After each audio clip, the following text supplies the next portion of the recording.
And now I would like to invite two speakers who came especially from the US. Paul Bloom, CTO for Telecom Research, who is responsible for applying the late technologies and research from 9 laboratories to emerging telecom solutions. Paul is a 38 years old veteran in the market, and okay, you can speak from here, it will be better.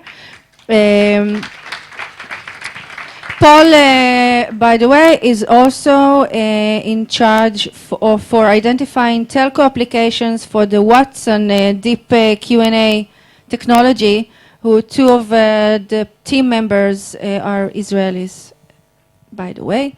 And the stage is yours. Thank you. It's a real pleasure to be here. And I'd like to thank the recognition of IBM as a key collaborator. We collaborate with companies all over the world, especially companies like Cisco, a very key partner of ours. Let me just make one comment. Someone made a comment, I think it was Aiden, about in-network infrastructure. You're absolutely right. It's the most important key underlying technology that we're putting Band-Aids on. And if we don't do something soon, it's going to collapse around the world.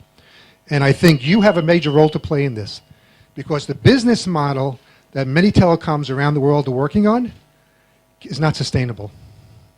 So regulators, be it the FCC or the EU or yourself, have an opportunity to kind of change the world such that we do have a strong infrastructure, and we can build upon that so we can have the innovation both inside the network and outside the network. So this is a challenge for you. So I guess what I'd like to talk about is 5 innovations that will change the world in 5 years, and I'm going to talk about it in 5 minutes. No, in less than 5 minutes. Okay. 4 3/4 minutes. Okay, let's go to the beginning. Oh, that's the end. I can work on it backwards if you like. So we do this every year. At the beginning of the year, we take a look at 5 trends in technology that we believe will change the world within 5 years. And we've been doing this this is actually our 6th year. So go back to 2006. I won't share with you things that we forecast in 2006, but almost all of them have come true. So as you look at these, think about what your companies can do to help make some of these, what we believe future trends be, turn into reality. And I think the innovation coming out of Israel is uncompromised across the world, and I think you have the opportunity to make these changes to come true. So the first one is, here we go. Here we go. Okay. Is people power. Everyone has a smartphone in this room, I'm sure. And everyone runs into the problem that within an hour, sometimes even less, you run out of power. So how can people create power in order to sustain not only their smartphone, but maybe eventually their car or their house? Anything that moves creates power.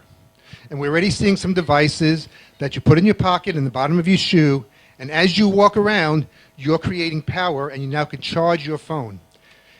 Let's take it to the next step. Maybe it's not just when you're walking. Maybe it's the water in your house that will create power. Maybe it's the blood circulating through your body that will create power. This will change how power is being generated in the future. We all have plenty of passwords. I know when we reach my age, even though I've worked in the telecom industry in 38 years, I started when I was about 3 years old at Bell Laboratories. So, but I can't remember passwords. Well, we won't need passwords in the future. Biometrics is moving into the marketplace and being integrated into our technology at a very rapid pace. But it's going to be biometrics that'll be integrated together. So it's not just one biometric. It'll be multiple biometrics to provide the type of security and authentication that you need. So you won't need to know passwords anymore. You will speak. They'll look into your retina. Even, we'll get to the third point, even your thinking will be part of your biometrics that will be captured and identify who you are, so you can now be assured that what you're doing is secure and authenticated. So we talk about mind reading. And in fact, Today, if you go around, there's technology that you can put on your head and can capture your brainwaves. And it's being used for people who are disabled. So today, you can move a cursor on a screen by thinking. You can think numbers 0 through 9, and it'll understand it. You can think yes and no, and you can understand it today. In 5 years, I believe the thought will be a major user interface that will be used to control technology and help people who don't have the capabilities that most of us have to communicate and participate in the universe today. So I think that's another exciting technology that I expect to see many of you start getting involved in. The digital divide will cease to exist. 2 billion people today cannot read or are semi-literate. How do they get access to information? How do you mine the tremendous human power that's throughout the world with people who are semi-literate? Well, technology today is allowing us, through voice technology, being the key user interface, to allow these people to get access to information that will change their cultures. We have done some trials in southern India with small villages who have the ability now to get access to information on the internet in the language and the dialect that they have today, changing the cultures of their cities. And junk mail will become priority mail. Everyone is concerned today about customer data and privacy and spam. We all get spam over almost all media. Well, today, with the ability to mine information about you, where you are, what you're doing, what you've been, and being able to forecast what you will do, where you're going to go, what you're going to buy, will now change how information gets transmitted to you. So it will not be spam, but it'll be information that's very valuable to you. And because now you're getting value of the information about yourselves, and you'll be wanting people to use it. So you'll get more and more value.